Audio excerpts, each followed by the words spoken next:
Sarah Lynn Hodgkin is with me. They live in Ottawa normally, but they're in Costa Rica, and Sarah Lynn joins me now live. It's a pleasure to have you on the program, Sarah Lynn. Thank you for talking to us today and sharing your story.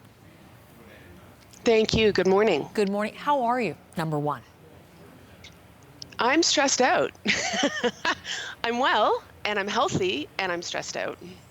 And what is stressing you out the most? I think you said it well around uncertainty and concern right now. Please come home as quick as you can, but you can't get a hold of anybody. You can't actually get a flight home.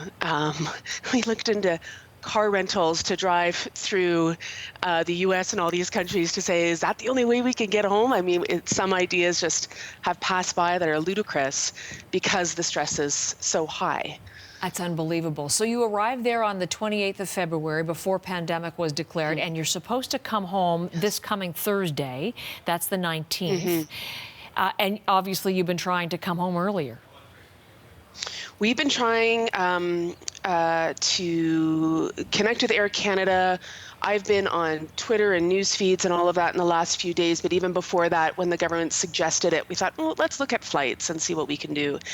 And even just to try to get on hold with Air Canada is really challenging. So we feel actually quite grateful that at least we have a flight on Thursday where some people can't. They literally cannot even get a flight any earlier.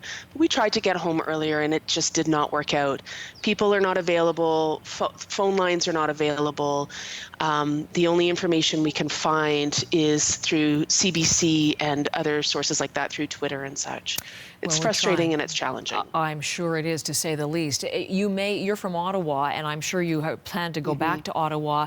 You may think about things. We may hear some border and airport measures today from the government that may streamline the number of airports receiving international flights. So you may have to even drive from somewhere in the country if you are able to get home. And we'll certainly hope you're able to get on that flight on Thursday.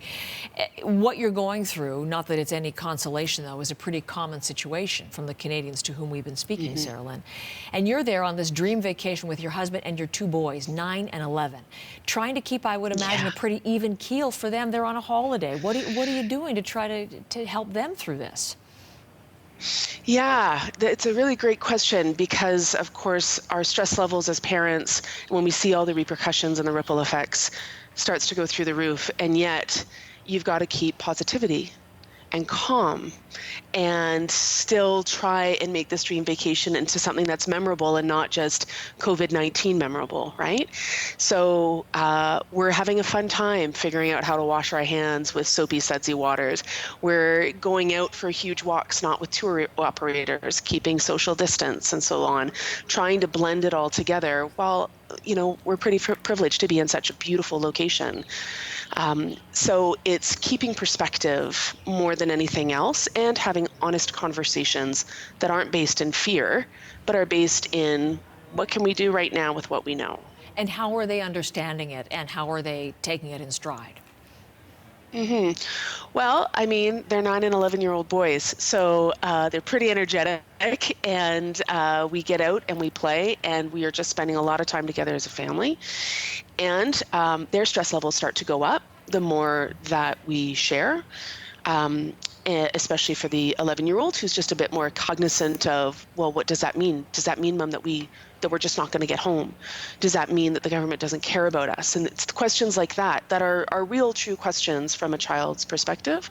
And so we have honest conversations of everyone's trying to do their best, we're trying to do our best, and we're just going to do what we can with the information that we have. And it's frustrating. And all of that is true at the same time. You know, it's interesting. I think those boys are pretty lucky to have you, given your professional background, in terms of guiding them through that. What people need to know is you're a team and leadership coach. That's your work in Ottawa, leading not only your sons at this time, but I'm just wondering, in generally, as you follow along from there, what leadership, or how would you assess the leadership that you're seeing in dealing with this crisis? Yeah, it's a really great question. And on Twitter, you'll see a lot of different responses to that very question. I have confidence in our leadership, whether I agree with their politics or not. I have confidence in the leadership and that they're coming from an evidence-based approach helps me feel like there's some kind of grounding. And I really believe that the issue at the center and their discussions and their decisions is the health of Canadians. Of course, my worry is that health of Canadians means those who aren't in the borders right now. And I believe that people are making the best decisions they can. They're not going to be perfect. They're not going to be right, but they need to be fast. And we need to work together in our own personal responsibility and the leadership within each individual to wash your hands, social distance, those things that are coming out. I'm sitting here holding 2 pens so I don't touch my face, right? So taking some of these things from an individual responsibility, there's leadership within each and every one of us, not just in government, in the Prime Minister and cabinet leaders and so on, but the way that we run our homes, the way that we engage in community, how we help each other through Zoom calls and Skype calls and so on. It is such an important message you've just shared with the country. Sarah Lynn, I thank you for it, and I thank you for your story. As I've said to all of the people to whom I've been privileged to speak this morning, we'll stay in touch, want to make sure you get home safely. I hope very much that flight on Thursday goes as scheduled and you get back to Ottawa just as soon as you can. Thank you so much, Sarah Lynn Hodgkin, as we speak to her from Costa Rica today.